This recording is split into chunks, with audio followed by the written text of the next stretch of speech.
Undergraduate student address will be given by Mr. ANTON RABINKY. ANTON RABINKY was born in St. Petersburg, Russia, and moved to the U.S. at the age of 6. He has lived in Richmond, Virginia ever since. During his time at VCU, Anton served as a teaching assistant for the Solid Mechanics Lab. Anton has also worked at Powertrain Control Solutions as an engineering technician. Powertrain specializes in automatic transmissions and transmission controllers.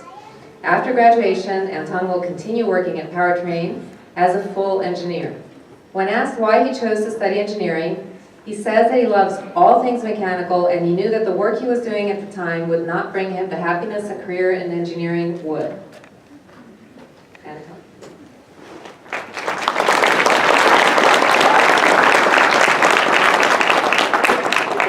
All right. Good.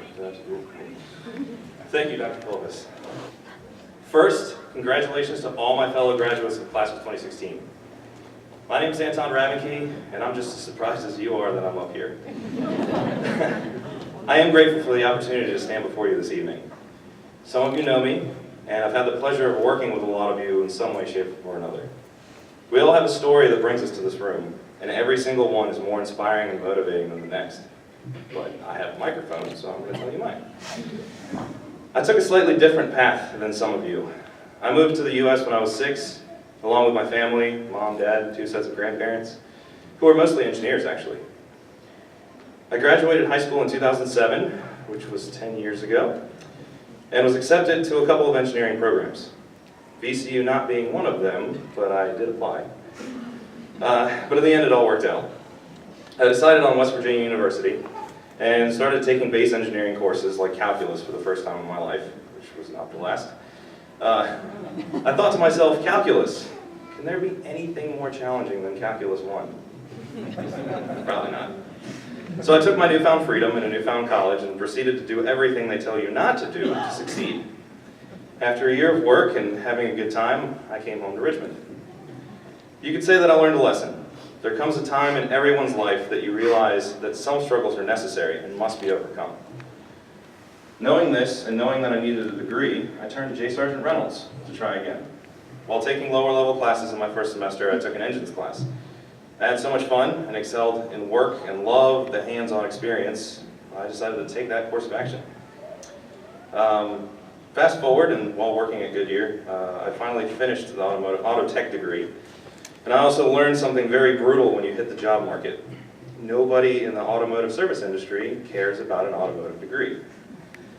So, day one experience and ASE certifications, which are Automotive Service Excellence certifications, which are not acquired in college. So using the experience and knowledge that I did have, I was able to become a commercial sales manager at Advanced Auto Parts. So, 2 years later, it hit me. The lesson that I learned after West Virginia University, I did not apply it properly. I realized that I was overcoming the wrong struggle. I was fighting for my hobby, and my car hobby couldn't be my career because my career was a dead end. You could say that this was my turning point. You could also say that I finally found the maturity to see engineering all the way through.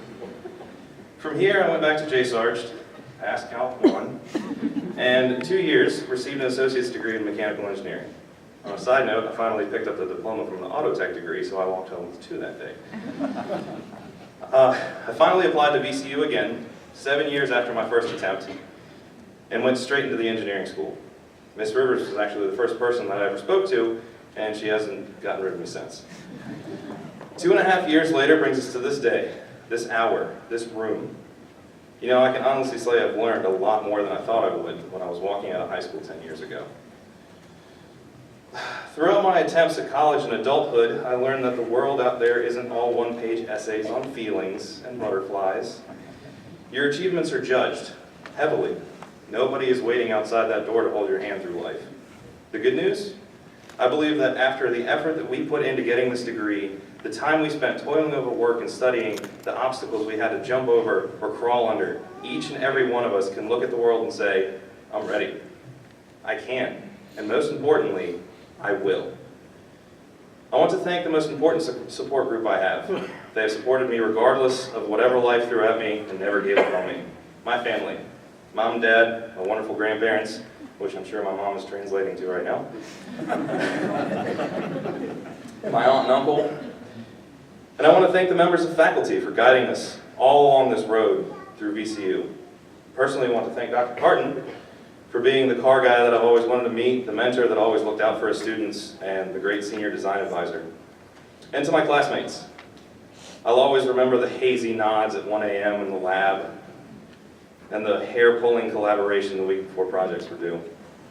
On behalf of the graduating class in 2016, thank you, Dean Boyan. Thank you to the faculty and staff. Thank you, comrades and classmates. And thank you to our awesome families and friends. We did the thing. We hit a huge milestone in our lives, and we are ready for the milestones to come. Thank you.